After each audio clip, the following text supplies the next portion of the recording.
ขาลานถึงหาก็ยังบ่ผ่านพาความฝันไปถึงเส้นชัยกำแพงเจ็ดสั้นมาตันก็พอปีนได้แต่ว่าเงินมาตันหัวใจหาเพียงใดคงได้แต่ฝันพอค้าแห่งงานหลายวันก็น่าอุกสูทางหูหมดทางสู่เขาได้ตะวันคนรวยทรัพย์สินนิรมิตให้สมจอง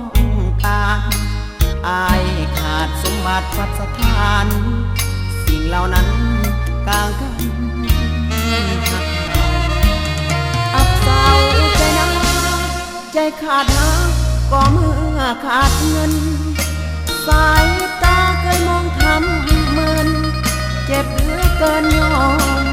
เจ็บพอเจ้าพอสามารถไข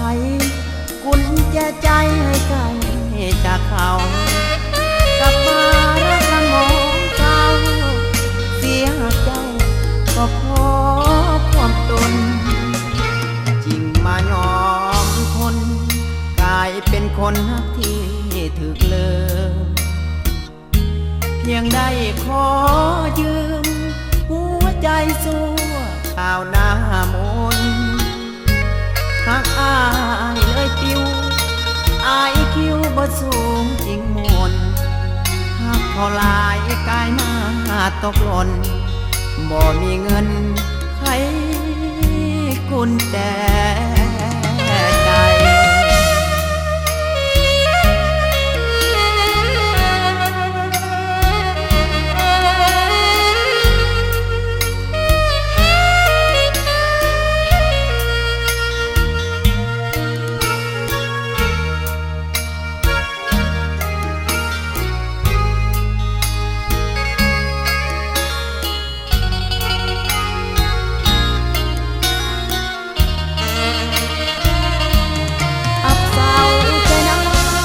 ใจขาดหักก็เมื่อขาดเงิน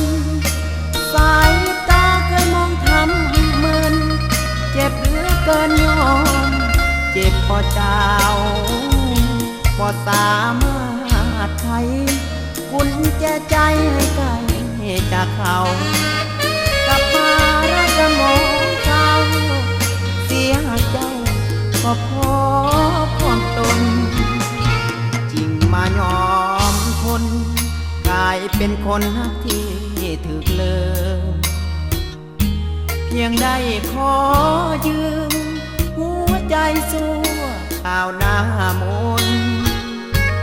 หากอายเลยปิว